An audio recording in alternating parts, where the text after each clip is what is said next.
Hello everyone, today I will show you how to resize video clips and images in DaVinci Resolve. And here's how it is done. Resize using the inspector panel. Best method. Go to the edit page, bottom menu. Click on the video clip or image in the timeline. Open the inspector, top right. Under transform, adjust zoom, increase or decrease size. Position, move the clip left, right, up, down.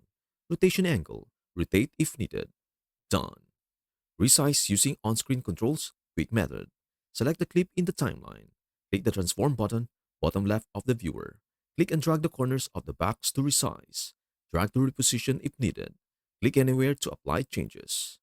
Crop instead of resize, optional. If you want to remove part of a clip, select the clip and open inspector. Scroll to cropping and adjust top, bottom, left, right. And that is everything you know about how to resize video clips and images in DaVinci Resolve. Before we end, may I humbly ask you a favor? Please do like, share, and subscribe to our channel. This means the world to us.